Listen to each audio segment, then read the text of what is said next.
Assalamualaikum warahmatullahi wabarakatuh. Baik, perkenalkan kami dari Yayasan Pondok Pesantren Bahrul Ulum Madrasah Aliyah kelas 12 yang ditugaskan untuk mewawancari Bapak tentang dinamika pernikahan dini di Desa Gunung Malang ini. Apa menurut Bapak tentang pernikahan dini? Assalamualaikum warahmatullahi wabarakatuh.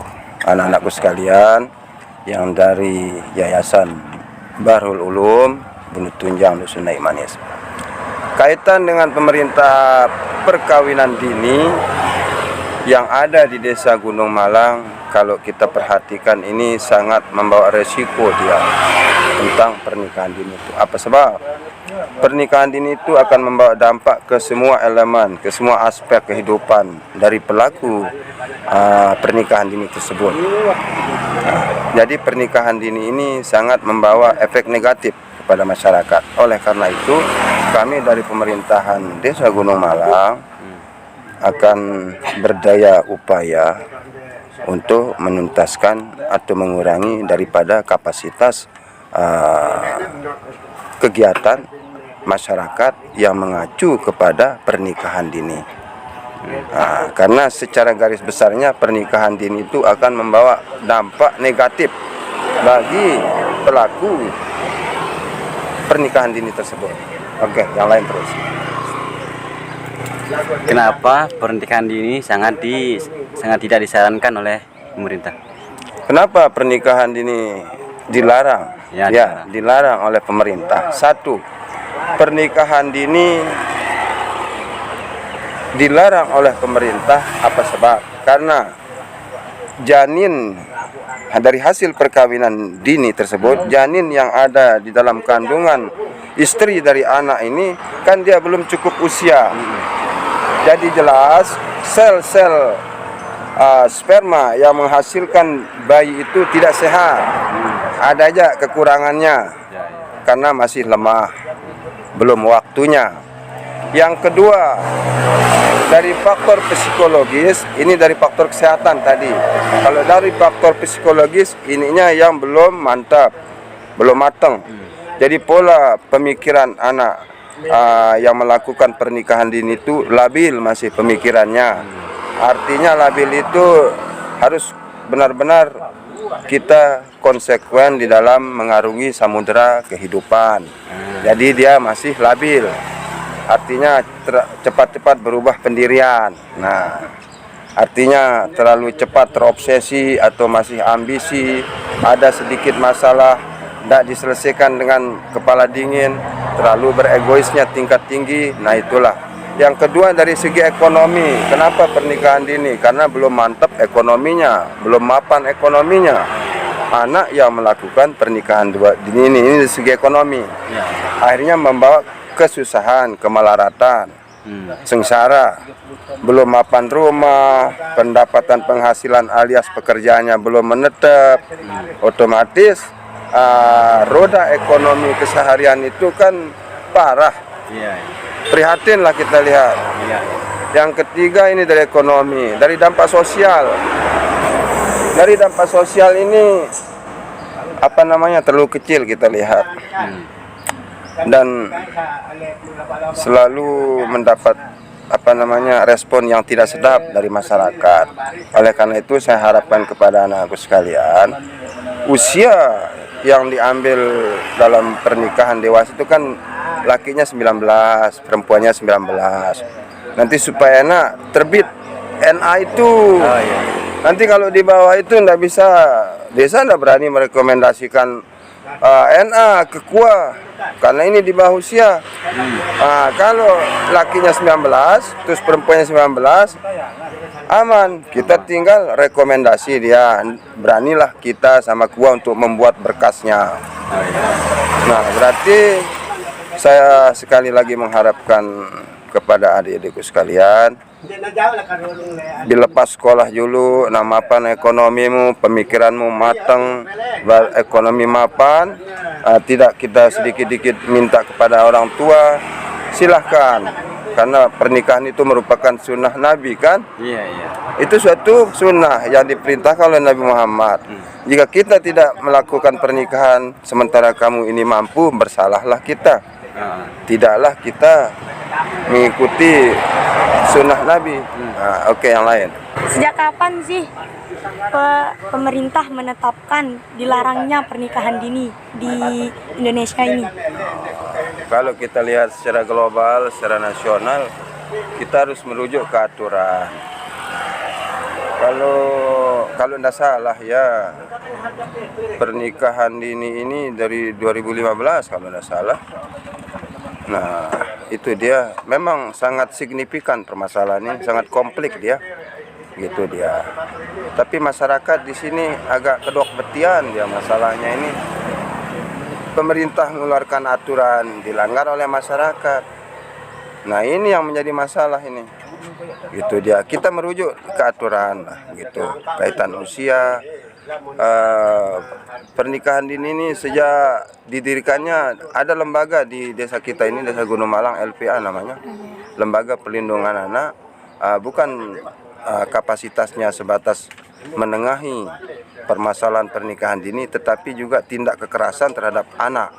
Itu juga ditanggulangi. Gitu. Ya, kisaran dari tahun 2015 lah, kurang lebih atau sampai 2017, sampai sekarang lah. Gitu ya. Baik, apa saja antisipasi pemerintah desa untuk mengatasi pernikahan dini di Desa Gunung Malang ini? Oke, kaitan antisipasi pemerintahan Desa Gunung Malang mengatasi pernikahan dini dengan berbagai cara. Satu, dibentuknya lembaga perlindungan anak. Jika ada informasi yang tidak sedap atau yang akan dilakukan dengan pernikahan dini, maka LPA lah berkoordinasi atau kita yang berkoordinasi dengan LPA. Nah, yang kedua, adapun melalui kakak-kakak kita, adik-adik kamu gitu kan, rekan-rekan kita yang dari KKN itu memberikan pencerahan kepada masyarakat pada saat dia posyandu. Yang ketiga, dengan berbagai teknis kita pakai ini untuk mengantisipasi daripada terjadinya pernikahan dini ini, baik dari pihak kepolisian memberikan ketegasan akan konsekuensi hukumnya itu, tapi tempat kelemahannya pada masyarakat.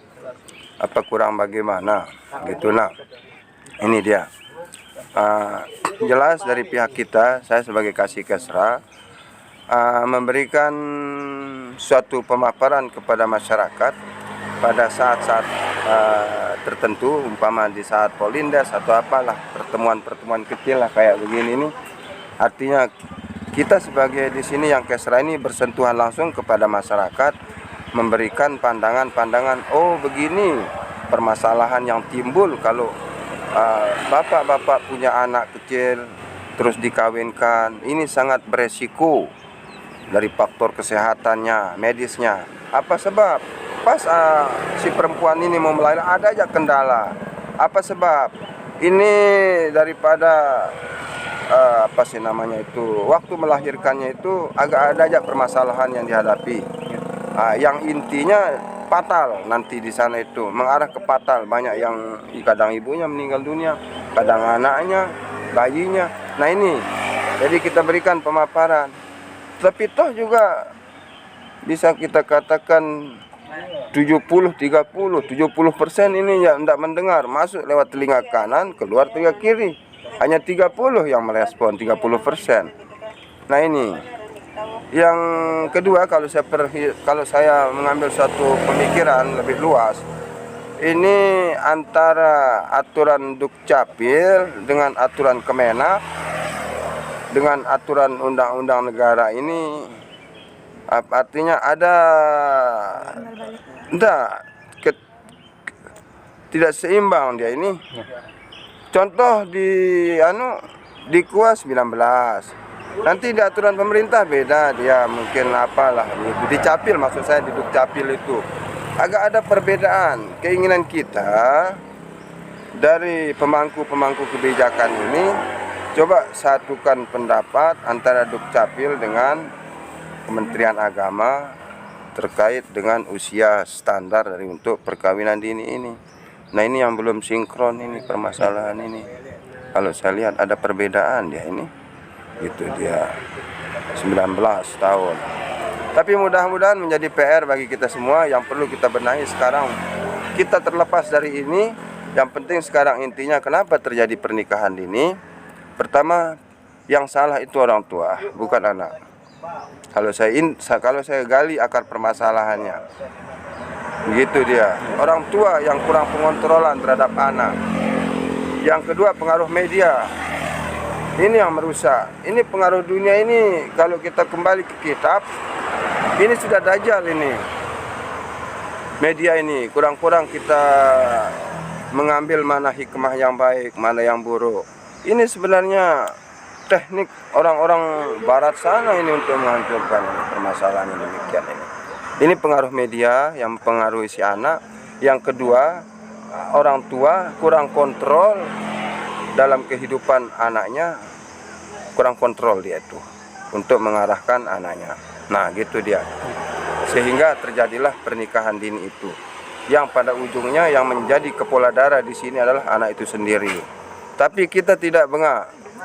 Ini anak-anakku sekalian, ini pada tahun 2023 ini sudah termaktub di dalam kitab itu zaman Jababir sekarang itu namanya. Tanya pada ustadzmu, apa itu zaman Jababir? Zaman Jababir itu artinya zaman apa yang terjadi dari sejak zaman sebelum Nabi, terus sesudah Nabi khilafah, terus kerajaan sampai presiden sekarang ini terjadilah di zaman ini. Nah, bukti banyak, ayat Allah banyak. Kenapa terjadi di Sigi itu gempa, digulung, dilipat, ditunggu minyak? Itu contoh daripada peristiwa Nabi Lut. Nah, kenapa banjir? Peristiwa daripada Nabi Nuh. Anak Nabi Nuh aja ingkar dia terhadap orang tuanya, apalagi anak zaman sekarang ini. Lihat, Nabi Nuh, sini anakku, sini istriku, naik di perahuku, ucapkan 2 kalimat syahadat. Tauhidlah kamu kepada Allah. Tidak mau istrinya ini, si Nabi Nuh ini sama anaknya dibantah orang tuanya. Itulah dia terjadi di zaman ini. Banyak yang membantah orang tuanya anak-anak ini. Nah, ini jadi kita sebagai orang tua memang berat, memang tanggung jawab kita memang berat, tapi harus bersabarlah. Gitu ya. Oke, hanya ini yang dapat saya sampaikan. Akhirul kalam, mudah-mudahan kita ambil hikmahnya. Inti dari permasalahan ini bagaimana kita membenahi diri. Nah, apabila kita sudah mapan dalam berpikir, ekonomi, layak tempat kita tinggal, dapat mempertanggungjawabkan hidup seseorang. Kalau kita mau kawin, silahkan kawin. Tidak ada yang melarang untuk kawin itu. Yang penting kita pertama ekonomi harus mapan, usia sudah mapan, ya 19 ke atas lah gitu. Nah, ekonomi mapan, pendidikan bisa lah. Jadi anak kita tidak bodoh. Itu dia. Mudah-mudahan adik-adikku sekalian, yang terjadi ini jangan kita ambil suatu ini kita jadikan suatu iktibar, tapi jangan kita ikuti. Anggap itu sebagai contoh, tapi jangan kita ikuti. Ambil konsep dalam hidupmu bahwa hidup saya ini punya pertanggungjawaban ke depannya. Jadi saya butuh pemikiran yang benar-benar berkualitas. Ciptakan hidupmu apabila sudah berumah tangga agar hidupmu ini bisa menjadi hidup yang berkualitas, bukan hidup yang kuantitas. Siap-siap. Ya. Oke, akhirul kalam, wabillahi taufiq wal hidayah. Assalamualaikum warahmatullahi wabarakatuh. Sekian dari Kasih Kesra, Saiful Marjan.